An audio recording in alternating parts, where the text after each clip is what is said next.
So today's topic is about running in high-impact activities and the pelvic floor. So a lot of people will come to me and say, Margie, I don't leak at all when I sneeze, but the moment I run, I lose control. Or I can run no problem, but as soon as I jump or get on a trampoline, everything falls apart. Or I can run and jump, but the moment I sneeze, I'll leak. And so it's really kind of confusing for people. Or sometimes even they'll run one day and they're fine, but then the next day they're not fine and they have leakage, or sometimes it's just a few dribbles and that really bothers them, or other times it's complete loss of bladder control. And there's a lot of different reasons for that because there's a lot of factors that play in, but many of them are very similar. A lot of it is a coordination issue, so you're just not coordinating maybe the breath or the contraction with the exercise, and it's not something you ever thought to do before anyways. And it's not necessarily something you'll always think about. It's just something how you have to retrain your body, especially if you've had surgery or a baby or anything like that. The other thing that we have to remember is that the pelvic floor muscles are muscles. So they're just like any other muscles in the body. So you have to train appropriately.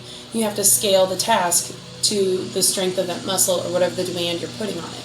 So, for instance, if you are asking the pelvic floor muscles to be strong enough to withstand jumping and running, which is like 10 times the body weight in a vertical position, it might not be strong enough to withstand that. Or maybe they are, but your coordination's off. Or maybe they are, but not only are you jumping, but you're holding your breath. So you're just adding more load to the muscles, and they'll fail to respond, and then you get leakage.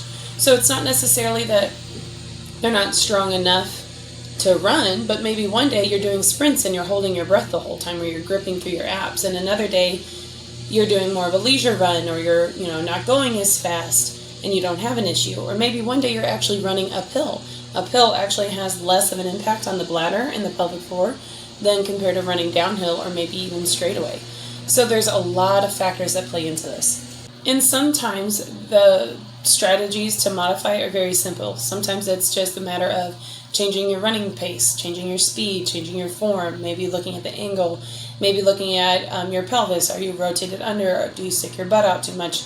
Where are your hips? Do they flare out? Do you lean backwards? Are you bent over? Do you hold your breath?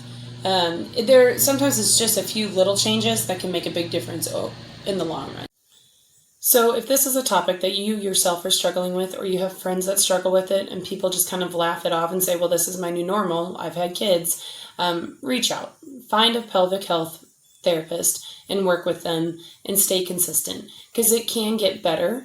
And if you don't address it, unfortunately, it will just get worse. But if you focus on it, give yourself some time and grace and consistency, it should get better with time. So if you have any questions at all, reach out. I'd love to connect you with myself or somebody else that can really help you.